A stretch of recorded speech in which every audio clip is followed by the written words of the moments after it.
This review is of Utz, I don't know. No salt added original potato chips. Family crafted flavor since 1921. Kosher. Freshness guaranteed. The blurb. 3 ingredients. Should only be 1 ingredient. Potatoes. Oh, and the oil, of course, because, you wouldn't want to bake potatoes or potato chips. That would be silly. Be better for our health, but that'd be silly. 10 grams of fat, of which 2.5 are saturated, no trans fats, no cholesterol, 5 milligrams of sodium, 15 grams of carbs, of which 1 is dietary fiber, no sugars, 2 grams of protein, and these are the ingredients. So it says it has 4 ingredients, but I'm only I guess if you're counting each oil separately, then yeah. But it says 1 or more of, so it could be 2, 3, or 4 oils. 2, 3, or 4 ingredients. All right, well, let's give it a try.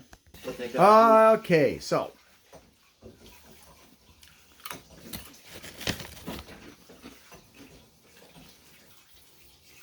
thin and crisp.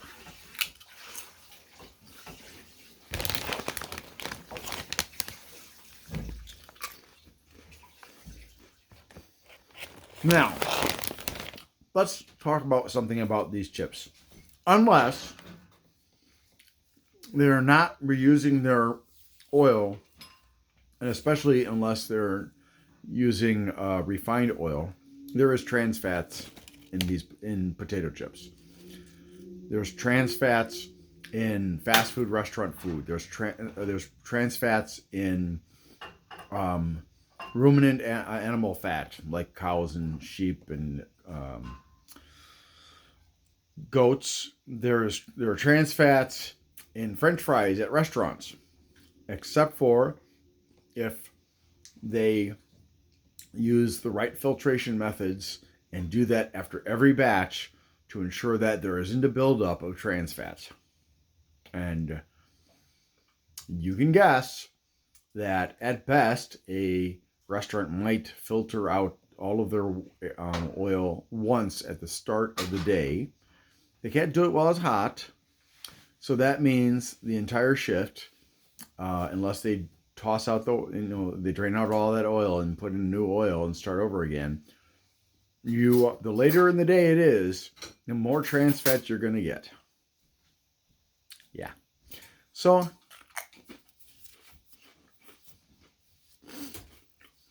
it is not about Utz. It is not about any particular brand. This is an industry-wide problem that is because of the process used to fry potato chips in oil. Now, if you're buying potato chips that have salt on them, not only are you getting the carbs, which that a potato is made of, which very rapidly, turn into sugar within like half an hour. If you're getting the salted ones, and you take a look at the label, and you'll see just how much salt, or sodium at least, is in them. That salt goes into your bloodstream, and it can potentially, depending on how much of it you eat, cause damage to your blood vessels in your entire body, which can cause plaque to be laid down, which can lead to atherosclerosis around your heart, in your brains, and in many other places. And this isn't just a problem with potato chips, it's anything that's got too much salt in it. It's a step-by-step process. Salt goes in the blood vessels. If the amount of salt goes up too high, then the blood vessels get damaged. So then the body sends certain types of LDLs to fight the damage by covering it up with plaque so it can heal. And so then you've got a layer of plaque. And you do this over and over again every day if you're eating like many Americans do. Lots of processed foods, lots of high sodium foods, high salt foods. Bread has a lot of sodium in it. But the big problem is the salt. And so over time, you escalate the problem. Not good. So this is much better because you don't have to worry about there being too much salt, and you can dip it into a dip, and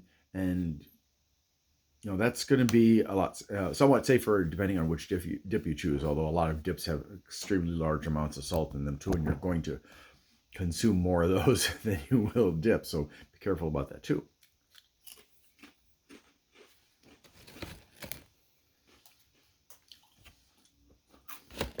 So, I mean, I don't mind the flavor, and you shouldn't either, especially if you love yourself and you don't want to end up in a wheelchair with your toes amputated because of diabetes or having a stroke, and so half your body doesn't work right and things like that.